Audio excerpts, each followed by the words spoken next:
Don't come home यानी या club 1 एक 2024 का थाई हॉरर थ्रिलर सीरीज है जो नेटफ्लिक्स पर स्ट्रीम हो रही है और एक आसान हॉरर शो की कहानी से शुरू होती है। एक औरत वारी अपने बचपन के घर में अपनी छोटी बेटी मिन के साथ रहने आती है जो एक रबर प्लांटेशन के बीच में है। लेकिन सब कुछ गलत होने लगता है जब मिन कहती है कि उसने वहां एक भयानक भूत देखा है।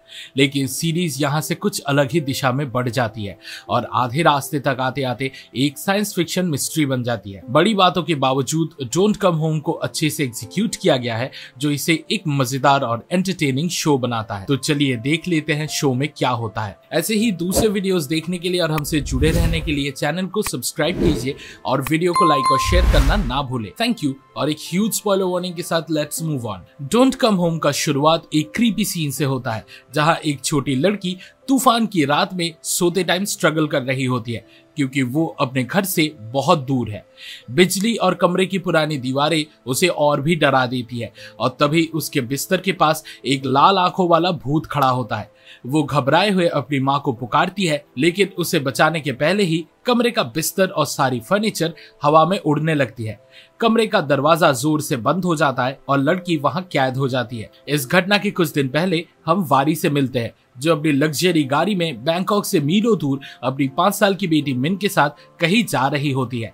ऐसा लगता है ये माँ बेटी किसी अनकंफर्टेबल सिचुएशन से भाग रहे हैं और वारी के चेहरे पे जो चोट के निशान है वो साफ दिखाते हैं कि वो अपने अब्यूसिव पति से दूर जा रही है। शायद वारी को डर है कि उसका हस्बैंड अपने इन्फ्लुएंस से मिन को उससे दूर कर सकता है, इसलिए वो मिन को पीछे छुपने को कहती है इस पूरे सफर के दौरान। यहाँ तक कि जब वो गैस स्टेशन पे कुछ सामान लेने उतरती है तब भी। बैंकॉक के दक्षिणी ओर पे थाईलैंड के टाकुआपा डिस्ट्रिक्ट तक की लॉन्ग ड्राइव में उसके हस्बैंड युत्थाचाई की कॉल्स आते रहते हैं पर वो कॉल्स इग्नोर करके अपना फोन फेंक देती है। सुबह तक वारी और मिन अपने डेस्टिनेशन पे पहुंच जाते हैं जो कि जरुकनंत हाउस है जो रबर प्लांटेशन के बीच और समुद्र के पास मौजूद होता है। जरुकनंत हाउस वही जगह है जहां वारी बड़ी हुई थी क्योंकि ये उसकी माँ के फैमिली का घर था, इसलिए उसने वहां अपने और मिन के लिए छुपने की जगह चुनी। युत्थाचाई की पहुंच से दूर उसने पुराने घर के केयरटेकर नाटी की मदद से अपना अगला आशियाना सेटअप किया और मिन को इस नए घर में कंफर्टेबल कराने की कोशिश की पर चीजें प्लान के मुताबिक नहीं हुई।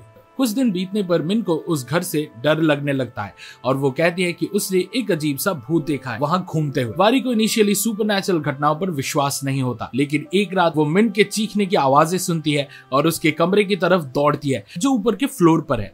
बस कुछ ही सेकंड्स भी जब तक दरवाजा अपने आप बंद हो जाता है वारी देख पाती है कि सारी फर्नीचर्स और वो पुराना भारी बिस्तर भी उसके बेटी के साथ हवा में उड़ रहे हैं। ये वही रात है जो सीरीज की शुरुआत में हमें दिखाया गया था और जब वो डर के मोमेंट्स खत्म हो जाते हैं तो वारी को एहसास होता है कि उसकी छोटी बेटी बिना किसी ट्रेस के गायब हो गई है। सीरीज के मिडिल में ये क्लियर हो जाती है कि वारी की माँ एक इम्पॉर्टेंट कैरेक्टर है इस कॉम्प्लेक्स इवेंट्स के चेन में जो लिटरली टाइम और स्पेस के बाउंड्रीज को स्ट्रेच कर रही है। जरुकनंत हाउस पहली बार 1932 में बनाया गया था और वारी की माँ के साइड की फैमिली कुछ टाइम बाद वहां सेटल हो गए थे। उसके दादा जो थाईलैंड आए थे बिजनेस करने के लिए और वही सेटल हो गए थे। उनकी बेटी पनीदा को भी साइंस का वही इंटरेस्ट मिला और उन्होंने एक लोकल हाइड्रोलिक डैम पे डायरेक्टर के तौर पे काम करना शुरू किया। पनीदा के पर्सनल लाइफ को उसकी प्रोफेशनल ड्यूटीज और साइंटिफिक इंटरेस्ट से बहुत ज्यादा प्रॉब्लम्स हुआ था लेकिन उसे ये सब बुरा नहीं लगता था। उसके हस्बैंड ये नहीं चाहता था कि वो अपनी छोटी बेटी वारी के साथ अपना पूरा वक्त जाया करे लेकिन एक माँ की जिम्मेदारियां तो एटलीस्ट उसे पालन करना ही चाहिए। पर पनीदा ने कभी उसकी शिकायतों को इंपॉर्टेंस नहीं दी। उसके लिए अपने प्रोफेशनल लाइफ और एक सेल्फलेस माँ होने के बीच में चूज करना पड़ा और उसने अपना करियर ही चूज किया। पनीदा को परिवार और मदरहुड का असली मतलब तब समझ आया जब एक कार एक्सीडेंट के बाद उसके हस्बैंड और बेटी दोनों की मौत हो गई। वो अपनी बेटी वारी को खोना कभी भी एक्सेप्ट नहीं कर पाई और उसके लिए तरसती रही। हमें ये दिखाया भी जाता है कि पनीदा काफी टाइम से टाइम ट्रैवल पर रिसर्च कर रही थी और उसने घर के बेसमेंट में एक टाइम मशीन बनाने का भी कोशिश किया था। एक्सीडेंट के बाद ये रिसर्च और इंटेंस हो गई और उसने एक पावरफुल जनरेटर इंस्टॉल किया ताकि वो अपने टाइम मशीन को चला के वारी से फिर से मिल सके। एक पॉइंट पर उसने डैम से कूदकर खुदकुशी करने की भी कोशिश की पर एक काले गोले के सामने आने से वो रुक गई। उसका जो जूता उस गोले में गिर गया था वही जूता उसे अपने अतीत में मिला था और इससे उसे क्लियर आइडिया मिला कि टाइम ट्रैवल पॉसिबल है। एक दिन पनीदा ने अपने टाइम मशीन में घुसकर 14 मार्च 1991 के दिन पर वापस जाने की कोशिश की जिस दिन वारी की एक्सीडेंट में मौत हुई थी। लेकिन उसका अटेम्प्ट फेल हो गया और बादलों के बीच से उसे एक 5 साल की लड़की मिली। पनीदा चौंक गई क्योंकि वो लड़की वारी नहीं थी, पर वो अपनी माँ के लिए रोते हुए धीरे धीरे ये मान गई कि अब पनीदा ही उसकी गार्डियन है। ये बच्ची मिन थी। डोंट कम होम के फुल प्लॉट रिवील होने के बाद नेटफ्लिक्स सीरीज एक साइंस फिक्शन थ्रिलर बन जाती है, क्योंकि ये कोई भूतिया कांड नहीं बल्कि टाइम ट्रैवल का किस्सा है। पूरा सीक्वेंस एक्सप्लेन तो नहीं किया गया, पर पनीदा की बनाई टाइम मशीन ने सक्सेसफुली काम किया और किसी तरह इसने जरुकनाथ हाउस को एक तरह का टाइम पोर्टल बना दिया। लोग ऐसे ही टाइम में ट्रैवल नहीं कर सकते, लेकिन कुछ टाइम में वो एक ऑल्टरनेट टाइम रियलिटी के लोगों को अपने पास बुला सकते हैं। वारी और मिन 2024 में अपने घर में आते हैं, पर मिन गायब हो जाती है क्योंकि वो एक्चुअली 1992 में खिंची चली गई होती है। पनीदा सिर्फ एक साइंटिस्ट ही नहीं थी, बल्कि एक दुखी माँ भी थी, जो बस अपनी जिंदगी में नॉर्मल होना चाहती थी। जब मिन, एक छोटी सी लड़की, अचानक से उसकी जिंदगी में आ जाती है। पनीदा हमेशा से अपना अतीत और अपनी बच्ची को वापस पाना चाहती थी। जब उसकी पति और बेटी एक कार एक्सीडेंट में मारे गए, तब उसे उन्हें खोने का गम सता रहा था। लेकिन जब मिन उसकी जिंदगी में वापस आई, तो उसने डिसाइड किया कि वो अपनी पूरी जिंदगी अपनी नई बेटी के लिए डेडिकेट कर देगी, बिना इस पर सवाल उठाए कि वो कहां से आई है। शायद पनीदा को अंदर से हमेशा पता था कि मिन भविष्य से आई है, स्पेशली जब उसने मोबाइल फोन का जिक्र किया, लेकिन उसे ये नहीं पता था कि वो अपनी ही पोती को बेटी की तरह पाल रही थी। वारी और कोई नहीं बल्कि मिन ही है। अरे नहीं, इसमें कुछ भी अजीब नहीं है, मैं समझाता हूँ। मिन के गायब होने के 2 दिन बाद वारी भी अचानक से गायब हो जाती है, क्योंकि उसकी माँ को अचानक से एक पछतावा हुआ था कि शायद उसकी जैसी ही मिन की माँ अपनी बेटी को खोके दुखी होगी। जब पनीदा एक और बार टाइम मशीन चालू करती है, तो वारी बेसमेंट के ग्लास बॉक्स में मिलती है, जो एक मेकशिफ्ट टाइम मशीन है।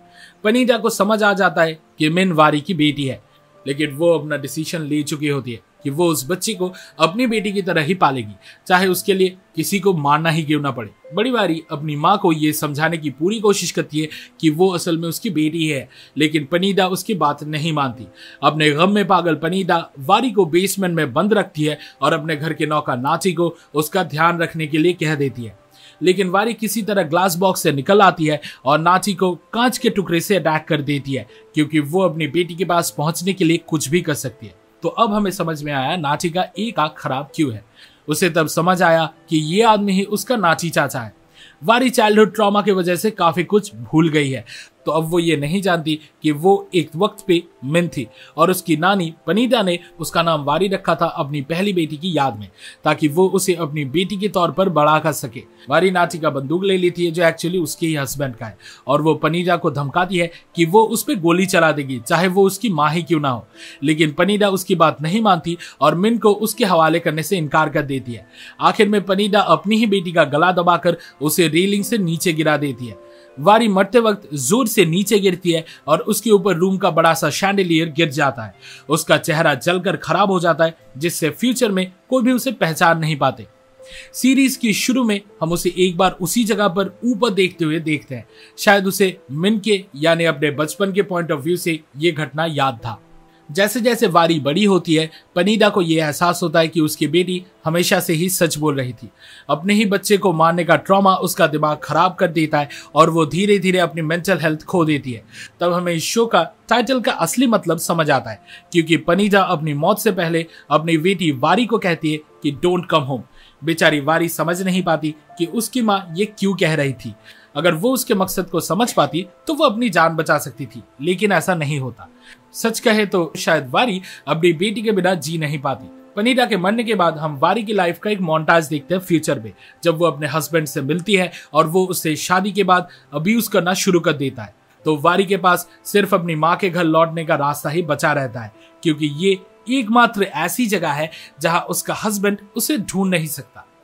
इस केस की इंस्पेक्टर एक जीनियस है, क्योंकि वो बस एक चीज समझकर ये मिस्ट्री सॉल्व कर देती है कि बंदूक का डिटेल्स वहां था जहां उसे नहीं होना चाहिए था, यानी बंदूक फ्यूचर से था और अतीत में मिला था। लेकिन इस चीज का साइकोलॉजिकल इम्पैक्ट उस पर भी पड़ता है। पुलिस इंस्पेक्टर फा सुपरिंटेंडेंट के बच्चे की मां बनने वाली होती है और वो एक टॉक्सिक एनवायरनमेंट में पली बड़ी है। Show main focus domestic violence पर ले जाता है और कैसे इसका असर सिर्फ एक औरत पर नहीं बल्कि बच्चों पर भी पड़ता है, ये भी काफी अच्छी तरह से बयां करता है। फा अपने बच्चे को जन्म देने के बाद सुपरिंटेंडेंट का नंबर ब्लॉक कर देती है, इस बात का सबूत देते हुए कि वो इस अजीब रिलेशनशिप से अभी निकल गई है और अब वो अपनी बेटी के साथ खुश रहेगी अकेली। ना किसी फोर्स्ड अब्यूजिव रिलेशनशिप में।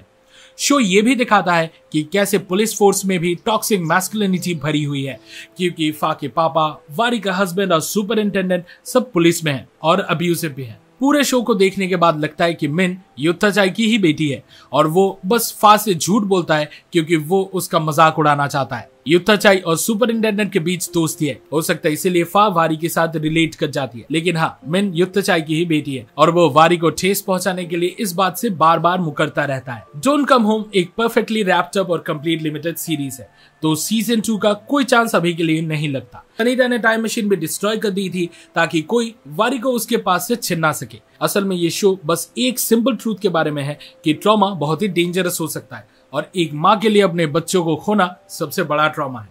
हे इस वीडियो को देखने के लिए शुक्रिया। डोंट कम होम देखने के आपके एक्सपीरियंस के बारे में कमेंट सेक्शन में जरूर शेयर करें। सिनेमा सीरीज के वीकली डोज के लिए लाइक बटन दबाएं और हमारे चैनल को सब्सक्राइब करें। अगले वीडियो में मिलते हैं और फिलहाल के लिए we signing off. Goodbye and I will be back.